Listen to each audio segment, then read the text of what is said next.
The SDPN Bracket Challenge is now open. You can sign up with the link in the description. We're making predictions here, but we want to see yours not only in the comments, but in the Bracket Challenge because you can win prizes. And we haven't announced all those prizes yet, but they're going to be primo. We're talking big time. A trip on Adam's yacht. No, we're going to go take you to San Diego with Steve Dangle. I'm kidding. Steve does not even know what series we're doing. That's becoming a deep cut. I don't know how many people get the San Diego reference. Steve does not know what series we're doing, and I'm just going to tell you. The Battle of Florida. Oh! The Florida Panthers, the Tampa Bay Lightning, they've played before. They're doing it again. And this is honestly, we all wanted this, didn't we? Oh, 100%. Oh, no. Yeah, for sure. Let's get Leafs, Panthers, Sens, Lightning. What nerd wanted that? Get out of here. This is so much better. This is Adam Wylde admitting that he likes Gary Bettman. He wants to kiss his forehead and say, thank you, Mr. GB, for giving me this series, because under a perfectly normal 1-8 playoff system that the NHL should have, this series would not happen. Right. But because Gary Bettman manufactured this silly wild card division thing, we get the Battle of Florida. And this is the 3rd seed against the 5th seed. That's bonkers. Sure, but do you want to talk about that, or do you want to see me hit some dingers? Let's hit some dingers. No, say it. Say it. All right. Say it. What? Kiss it. I can't. No, kiss it. You owe him. Gary, fine, Gary. This worked out for you this time. All right, now Adam, they split the season. Apologize. They split the season series 2-2 during the regular season. This is the 4th time in 5 years these two teams will meet in the playoffs. 2020, 2021. Obviously, we know that the Panthers lost in 6 games. 21-22. We also know that the Panthers lost, but this time they were swept in the conference semis, and they won last year a 4-1 series win, which I think surprised a lot of people with how dominant. Like, it was crazy. Well, what made it fun at the end was Sergachev came back. Yeah. And was good, and the Lightning won, and we all went, whoa, before Florida put that right to bed. I just want to say something. It is kind of criminal that it took 20, 25 years of these two teams being in the league for them to ever meet in the playoffs. It doesn't speak to the playoff format, by the way, before Gary takes credit for that. It speaks to how bad the Panthers were for how long. They were so bad. The Lightning were pretty bad for a long time. They were, but during 2003, 2004, it was a little more on and off than the Panthers, who were just off. Yeah. Those Ole Oken and Roberto Luongo years, it was tough. The worst stat ever. They finally got him his cup last year, so I forgive him. Luongo played 6 playoff games as a Panther. That's crazy. Now, this series is going to be interesting, and it's not because of the players in it. We know the Kucherovs and the Kachucks and the Vasilevskis and the Bobrovskis and Ekblad and Hedman and all that. The problem is, it seems, health. Well, I was going to say, do we know the Kachucks? We have not seen him. Matthew Tkachuk since the finals of the Four Nations. We haven't seen him, and the Panthers are being, at the time we're recording this anyway, awful coy about his availability and status. I was looking at this series trying to make notes and everything, and I was like, this is one of the more difficult series to predict out of the 8, because I don't know who's playing for the Panthers. Like, I don't know who's 100%. I assume most of them will play, but like, am I getting 70% of these guys? Well, Aaron Ekblad sure seems to be in a good humor about it. He missed, I think, 8 games or something. He's like, I feel great. I feel fantastic. Matthew Tkachuk, the only update I can give you guys on that was Paul Maurice said he wasn't going to miss anything in the playoffs. This is a guy that played with a broken pelvis in the finals a couple of years ago. Sternum. I don't think you can play with a broken pelvis. Sternum. I don't know why I said pelvis. Anyway, long story short, he's going to play. What percentage of Matthew Tkachuk do you guys think shows up? 0 clue. Like, it doesn't shock me in the slightest that he's playing. It also doesn't mean he's healthy or worth playing. He might be an all-world player. No. Do your thing. What? Where you got the most upset out of anything this season. Matthew Tkachuk playing in the Four Nation final. Oh, yeah. Listen. I've never seen you more upset. No, it was, as a Canadian, thank you. As a Canadian, thank you for playing in the Four Nation final. Thank God. Like, can you imagine? What would you rather play? What would you rather play against? I'm going to give you a couple options. Do you want 6.5 fuck-off minutes of Chris Kreider and Matthew Tkachuk, or would you rather have a full game from Kyle Connor? Thank you. Genuinely, Genuinely, thank you.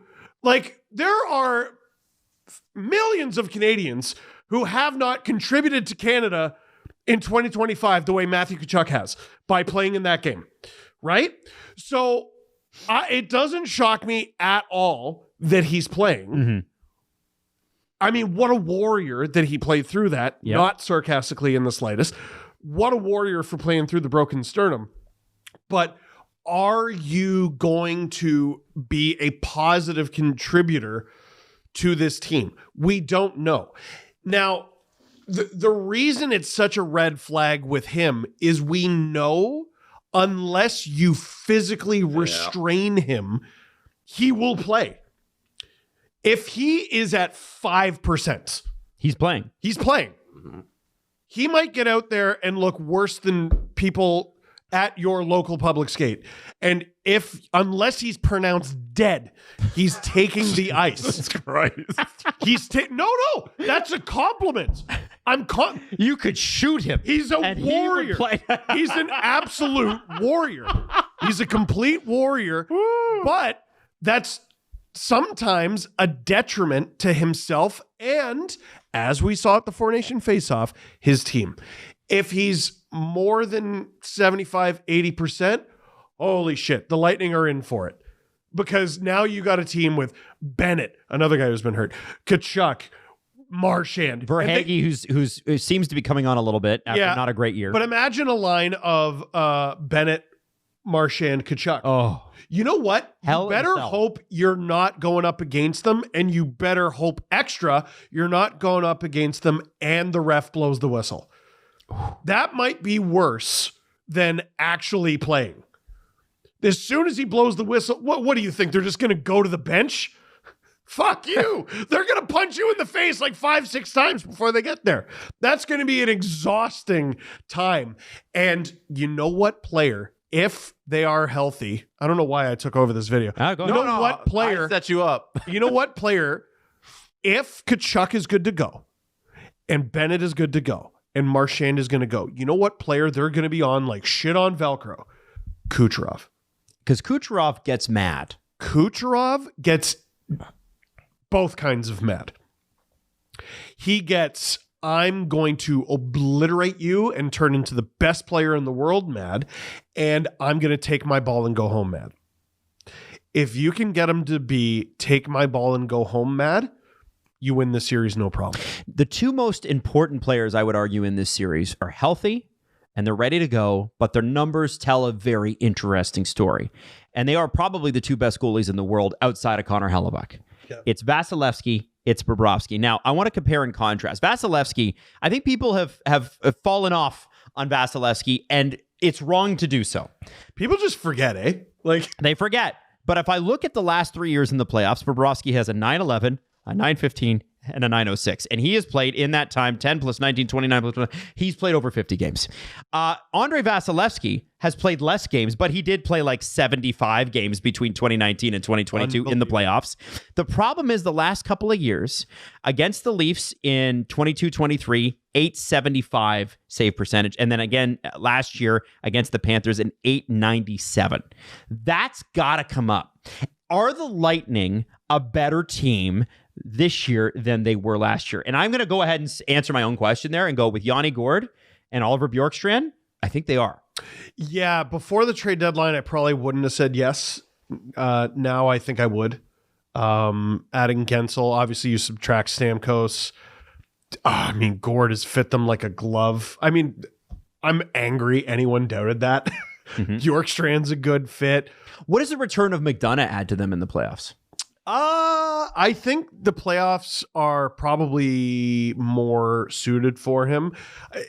I don't think they got him as a regular season move. I think they got him with the Panthers in mind. They're also like another thing that makes this series difficult to predict is it's not just Tampa. Like neither of these teams gives a good gosh darn about the regular season. They, I think, have for months now just been thinking about the destruction of their playoff opponent. Right. So that's going to be the beautiful thing. They don't have this three-headed monster on the back end anymore of Hedman, McDonough, Sergachev, but I think Moser's been pretty good. Cernak's not been bad. Cernak's been pretty good. Perbix, Lilleberg is a son of a bitch. That's not a fun time back there. Jesse, if you're the Tampa Bay Lightning, how do you stop the three-headed monster of Bennett, Tkachuk, Marchand?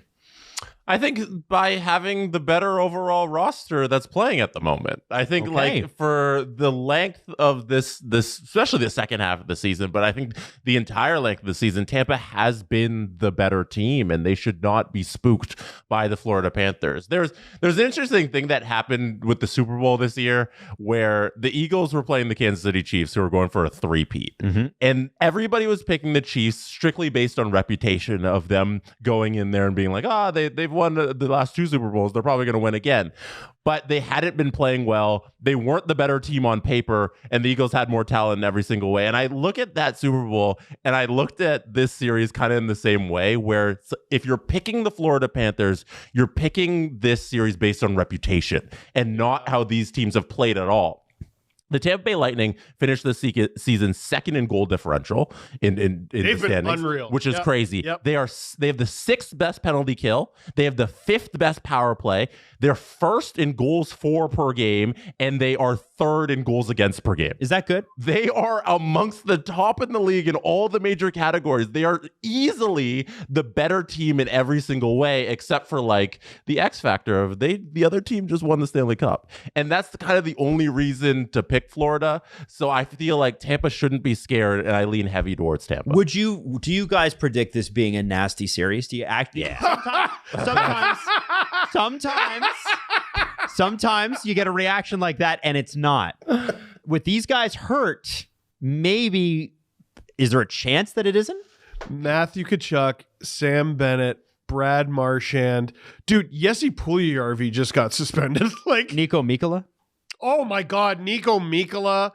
But then going the other way, like Brandon Hagel, that's a prick. Lilleberg, all the. I mean, Tampa's just full of guys who. I don't think Braden Point's that nice either. No, Tampa won their cups by being the more skilled team who will go you, though. Yep. Those teams like the 08 Red Wings. Sorry, they haven't been in the playoffs in a while. The 08 Red Wings, nah. Like they're very rare. Even the Penguins. They were all skill, is what you're saying. Yeah, and like even they did have guys who would go you. Like I'm not saying they were 100% skill, but the Lightning they're not afraid of you. Yeah. Right. Okay, so with that, guys, what's your prediction? This was to me one of the hardest series. I need it to go at least 6 games because it would bring Sergei Bobrovsky to 100 career Stanley Cup playoff games played. He's already 24th all time. Wow. In Stanley Cup playoff games played, behind Andrei Vasilevsky, who is tied for 14th. He's tied with Glenn Hall, who holds the NHL record for consecutive games played by a goalie at 502. Wow. So the fact that Vasilevsky is tied with him is psychotic. This series could go 4 or 7, completely depending on health. I'm going to assume everyone's healthy, and I'm going to go ahead and give this in 7 games to Tampa. Wow, big pick. Jesse, follow it up. Who do you got? Okay, for me, it's really hard to bet against the Florida Panthers, but here's the deal. They've played a lot of hockey. Of any team in the NHL, they have played the most hockey. And at some point, the wheels do fall off. It fell off Tampa, and it looks like they're right back They're on. right back in it. Is this the season where they kind of do what the Golden Knights did? Oh, we fell out in the round 1, and then they're back the next season. I think it might be. I am going to assume that nobody's healthy because it's the NHL.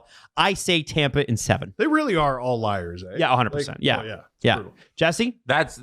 I'm on Tampa too. Oh, based wow. on what I was just saying. I don't think it's good that we're all 3 of us are on Tampa.